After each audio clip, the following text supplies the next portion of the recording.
What is going on, YouTube? It's your boy Specs here, back with another YouTube video. Today's video, we're doing something a little bit different. It's gonna be a tier list, man. Yes, I'm mainly making this video because I want you guys to get to know me better, and I need to delay part 4 of the Anime Adventures no Robux spend video. I want it to be good, and if I upload what I have now, it will not be good. So I just need more time to edit it. Throw that out of the way. Let's get right into it. You guys are probably wondering, oh, Specs, why is there only 5 games here? There's only 5 games here because I just chose the 5 most played games I have. Every single game here, I've spent about 100 hours, except for Anime Adventures. Anime Adventures I only have about like 50 or 60, but that's 100 hours for all the other games. No macroing, no anything like that. Let me start ranking these games, man. Let's see here. First things first, I guess we will rank Anime Vanguards. This is a very polarizing pick right here, man. I'm gonna put this in C tier. Main reasons are the game feels absolutely impossible to progress without being extremely lucky or macroing. Now, I should have probably put a disclaimer. I'm rating these games on how good they are to play if you are spending no Robux and no macroing. If these games feel good to spend money on, like Anime Vanguards, I'm sure feels amazing to buy the battle pass and to buy rerolls and to roll on a bunch of different units, buy gems, get Alucard. In my at least 100 hours of playing this game, I didn't experience any of that. I experienced great looking models and VFX. The attacks look amazing in this game, but a whole lot of just BS. The entire time I was playing, I started playing this game when the Dawn to Dawn update basically just launched, right? All of the units in that update were pretty god-awful, man. Like, they were not good. The community didn't like any of those units. They even got buffed, and even after the buff, they were pretty mediocre, at least from what I heard. I didn't pursue them. I pursued Gojo and Sukuna, which combined took about 30 or 40 hours without macro, which is absolutely unacceptable for a grind in which I had both units. Sukuna wasn't even top 5 in the game when I got him, and Gojo was top 5, but he still felt really mediocre. He still felt really just not worth my time. Neither of those units I should have grinded for. I probably should have just played something like Anime Last Stand or Anime Royale. Like I said, man, I mean, I have bullet points here, and I went through every single one of these games for positives and negatives, and Anime Vanguards only has one positive about these other games, and it's the quality of the characters and the VFX. The models look amazing. They look so good, and the VFX look so amazing. They're eye candy, especially like Gojo's attacks. They look so cool. But oh my god, at what point does the negatives weigh out the positives, and the positives are 2 things that don't affect gameplay? The gameplay is horrible in this game, and I'm not even gonna bring up. I'm not gonna bring that up, man. The updates, hey man, y'all know all about delay Vanguards, bruh. Y'all already know. So let's get into the next game after that. No, man. Okay, what is the next game we're gonna be ranking? I think I want to rank Anime Last Stand. This is another really polarizing one because I think this game is probably the best game here if you're no Robux spent and non-macroing. This game, you can spend probably 24 hours playing this game and be successful. You can have one of the best teams in the game, I bet you. The only flaw is you have to spend like 800 Robux in order to get 3 times speed to do that. This game, in my opinion, has really good ideas and really good like ability to make updates consistently, fast. They're fun, all of the above. Really good. But the game is unplayable if you don't have 3 times speed. It is so slow. If you're not willing to drop the 800 Robux or get to like World 2 and do the Elemental Caverns and get Evo items and trade up to a 3 times speed. You could also do that. That's a complete free-to-play way to do it. Let me know, by the way, that's a great YouTube video idea. How far can I get in each of these Roblox games if I spend 24 hours doing that? Let me know if you guys want to see that. That sounds like an amazing challenge, man. Sounds fun. But with all that being said, man, I think I am going to put Anime Last Stand in the B tier, man. I think it's above Vanguards. Anime Last Stand is able to allow you to grind rerolls for free. Completely free and at the best rate out of any game here. Anime Reborn doesn't let you do that. Anime Royale doesn't let you do that. Anime Adventures sure doesn't let you do that. Anime Adventures is horrible with rerolls. But Anime Last Stand, I mean, once you get to endgame, you're getting 150 rerolls a day. Maybe even more with the battle pass and everything else without spending money. Like you're making a good amount of rerolls with Anime Last Stand free to play. They kind of balance it out because Anime Last Stand is the only game here with a 0.001 trait, or 0.01, I mean. So that kind of like weighs it out. But at the end of the day, I'm able to play the game completely without glitched. I have one glitched unit on my main account, and that's Quincy King.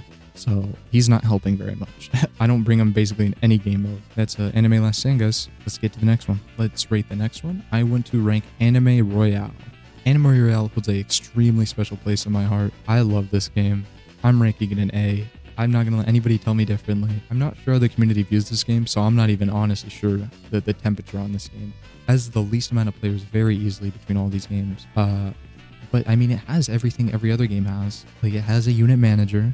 It has a really fun and unique way to grind units that none other game has this. The whole, like, using thing. Anime Adventures has Vegito. That is, as far as I know, as far as they went with it. Could be wrong. I'm new to Anime Adventures, so I'm still trying to kind of learn the ropes there. Anime Royale, you can make Go Tanks. You can make Gogeta. You can make Perfect Cell, which I know you can do in Anime Adventures. I know he's a character, but I mean, the way you do it is way cooler in Anime Royale, man. It's so cool. And you can make different versions of Boo. You can have Boo-Han, Boo Tanks. Like, dude, that's sick. That's so cool in my opinion. Anime Royale should have way more players, dude. The game is fire. The only issue with it is that you cannot farm rerolls consistently. VFX are pretty terrible. I mean, I'm not gonna lie to y'all. The VFX, they're barely better than Anime Last Stand, and that's really not saying much. Anime Last Stand's characters are pretty terrible, looking at least. Yeah, man. I mean, Anime Royale, great game. Truly. Like, you can summon Shenron and wish to get Broly. Like, that's sick, dude. That's so cool. This game is sick. A tier. Don't care. Don't care what anybody in the comments has to say. It's going in A tier. Okay.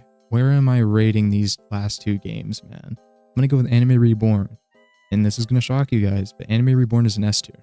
I think it is by far and away the best anime tower defense game for not only new players, but for anime tower defense game players who don't spend money. This game allows you to get so many rerolls for free, but not only that, rerolls do not matter. I guarantee you I can make a whole series on Anime Reborn with 0 rerolls, completely traitless, and I would be just fine. I can prove this because my main account doesn't have a single mythic trait. I think that's what they're called. The last two, it doesn't have like a paladin or a I can't remember the final one, but it doesn't have whatever the last trait in that game is, the equivalent of like unique. None of my units have a unique or a paladin, so that is living proof that you do not need good traits at all, or maybe even traits at all, in order to function as a player in this game. And I'm able to do like endgame content on my main account, so you for sure don't have to. Yeah, I mean, like, this is an easy S tier. The only negatives I have written down here is that it's like kind of unoriginal. Like, it feels like it's just the best things of every tower defense game put into one, which is, if that's your only flaw, you're doing a pretty dang good job, man. One last thing with Anime Reborn that no other like game here I think really has is, like, community is so active over there at the Anime Reborn Discord. Like, the creator is active. He plays anime tower defense games like a lot. Like, that's awesome. That's amazing. And that leaves one last game here, man. Anime Adventures. Putting that in F tier, man. This game sucks if you're no money spent, no Robux player. It's like Anime Vanguards, except way worse. It's all RNG. The comeback of Anime Adventures has a lot of hype. That is a positive, right? Having a lot of hype, having a lot of people clicking on videos, give views, everything. That is hype. That is very good. That is good for a game to have. A lot of players, very good. It has 4 years worth of content. That's amazing. That is a lot of time. And also the devs seem to be listening. They added that CAPTCHA thing for raids because people were macroing too much and getting carried and stuff. So they wanted people to stop doing that. They added that literally like 12 hours after that macro was made. Something like that. It was very quick. They responded fast. That's very, very good. A healthy community like that is very good. The negatives, however, this game feels like it's stuck in like 2021, 2022, like that era of tower defense game where it just doesn't have features that it should. Like, we're in the year 2025 now, bro. How do you not have 2x speed? How do you not have a unit manager? How do you not have pity for a banner? Like, everything I just named, by the way, is every game on this list has everything I just mentioned. Anime Royale even has a unit manager. How does Anime Adventures not have a unit manager? This is bad. Not only that, but as a no Robux spent player, I have 7 rerolls. How is that possible? How do I have 7 rerolls, bro? I've been playing the game consistently for 5 days. That's unacceptable, bro. That is absolutely unacceptable. I know that's the Anime Adventures like flow. Like, that's the whole point of the game is you just don't get any rerolls or whatever. But still, I mean, that was the flow of it 2 years ago, man. let's change it out, bro. We're not in the 2022s anymore, bro. Come on. We're done with the 2022s, man. We're done with that. Also, I guess you could throw in here, I have another bullet point written down right here where it's like not the actual anime models. I mean, if you guys care that much about it, yeah, that's a pretty big negative if you care. I don't really care. As long as the unit looks like the character, I don't really care. Like, as long as you're not doing it anime defenders and making Akari look like a damn default anime character, then I think we're pretty chill. I think we're good. But I think that's the end of our list, guys.